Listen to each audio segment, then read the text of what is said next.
అందరికీ నమస్కారం. దైవబలం రాధాకృష్ణ ఛానల్ ప్రేక్షకులకు స్వాగతం. ఈరోజు మరొక్క మంచి విషయం తెలుసుకుందాం. అదేమిటి? కార్తీక మాసంలోనే కాకుండా ఎప్పుడైనా కానీ ఈ యొక్క దీపాన్ని మనం ఇంటిలో కానీ దేవాలయంలో పెట్టవచ్చు. అదేమిటి? ఉసిరికాయ దీపం. ఉసిరికాయతోటి దీపం. ఉసిరికాయతోటి దీపం పెడితే ఎటువంటి ఫలితాలు కలుగుతాయి? ఇది ఎప్పుడు పెట్టాలి? ఉదయమా, మధ్యాహ్నమా, సాయంత్రమా? రోజు ఈ దీపారాధన చేసుకోవచ్చా?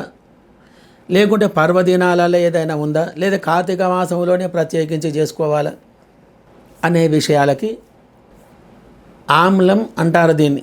ఉసిరి సంస్కృతంలో ఆమ్లం అంటే సైన్స్ ప్రకారంగా తీసుకుంటే ఈ యొక్క ఉసిరికాయ దీపం అనేది, దాని మీద దీపం అనేది పెడితే ఆ ఉసిరికాయలో ఉన్నటువంటి రసం ఏదైతే ఉందో ఒత్తిలోకి చేరి దాని ద్వారా వచ్చేటువంటి యొక్క పొగ ఏదైతే ఉందో ఆ పొగను ఎవరైతే పీలుస్తూ ఉంటారో అక్కడ కూర్చొని ఆ మంత్రం చెప్పుకుంటూ ఆ దీపారాధన పూర్తయ్యే వరకు కూడా అక్కడ ఉంటారో ఆ యొక్క మనకు ఆ వాయువు అనేది, మనకు ఆ పొగ అనేది మనకు లోపల ఎప్పుడైతే పీల్చుకుంటూ ఉంటామో ఆమ్లపిత్తమైనటువంటి యొక్క దోషం ఏదైతే మన శరీరంలో ఉందో అది తొలగిపోయి ఆ సమస్యను పరిష్కారం అయిపోయి మనకు శరీరం అనేది ఆరోగ్యంగా ఉంటుంది.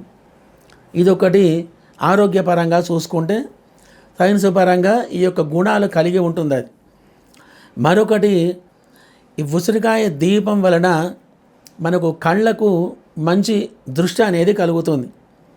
ఆ యొక్క దీపం ముందర కూర్చొని ఓం శ్రీమాత్రే నమః, ఓం నమః శివాయ, ఓం నమో భగవతే వాసుదేవాయ, కార్తీక మాసంలో అయితే దామోదరాయ నమః అనేటువంటి ఒక మంత్రం, గణపతే నమః ఏదైనా ఒక మంత్రం చెప్పుకోవచ్చు. 8 ఉసిరిక దీపాలు వెలిగించి ఆ వెలుతురులో మీరు కూర్చొని ఏదైనా మీ యొక్క మంత్రం అనేది జపిస్తూ ఉంటే కనుక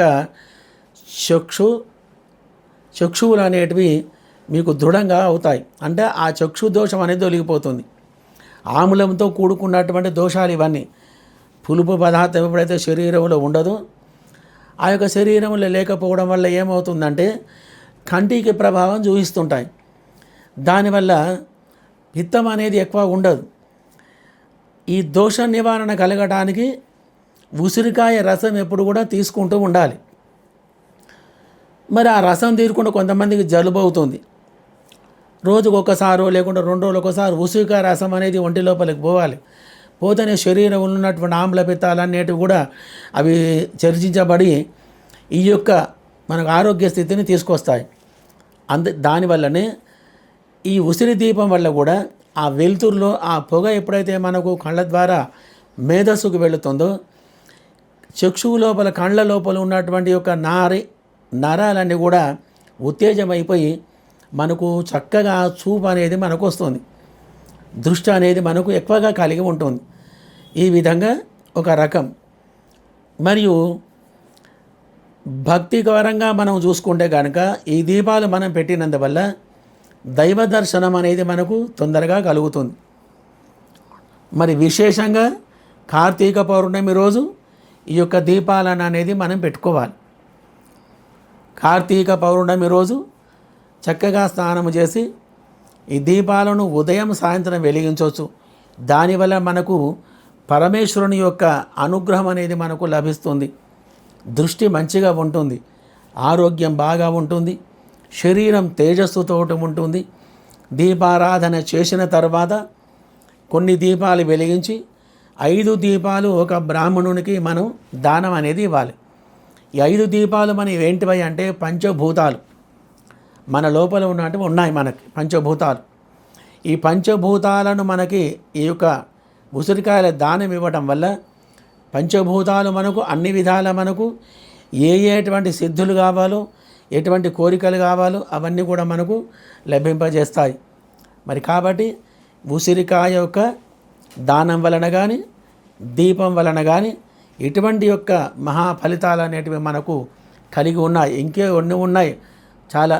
ఉసిరికాయ యొక్క దీపం, ఉసిరికాయతోటి ప్రయోగం, ఉసిరికాయను దేవాలయంలో ఎలా వినియోగం చేయాలి, ఉసిరికాయ రసముతోటి శివునికి అభిషేకం చేస్తే ఏం ఫలితం కలుగుతుంది, ఉసిరికాయతోటి శనీశ్వరునికి చేస్తే మనకి ఎలా ఫలితం కలుగుతుంది, సుబ్రహ్మణ్య స్వామికి అభిషేకం కానీ ఇలా ఎన్నెన్నో ఉసిరికాయతోటి చేసేటువంటి యొక్క ప్రయోగాలు, ఈ యొక్క తాంత్రిక క్రియలు అనేటివి కూడా చాలా ఉన్నాయి.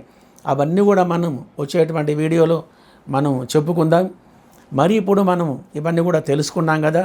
మరి చక్కగా ఈ ఉసిరికాయ దీపాలను అనేది మీరు దేవాలయంలో పెట్టి ఇంట్లో కూడా పెట్టుకోవచ్చు. ఉసిరికాయలను దానం ఇవ్వచ్చు, నిండు ఉసిరికాయలను కూడా దానం ఇవ్వచ్చు. ఇలా చేసినందువల్ల మంచి ఫలితం అనేది మనకు కలిగి ఉంటుంది. ముఖ్యంగా కార్తీక మాసంలో చేసుకుంటే చాలా మంచిది. రోజు ఉసిరికాయ దీపం కూడా చేసుకోవడం వల్ల కూడా ఇంట్లో నెగిటివ్ ఎనర్జీ అనేది కూడా తొలగిపోయి చక్కటి వాతావరణం అనేది లభిస్తూ ఉంటుంది.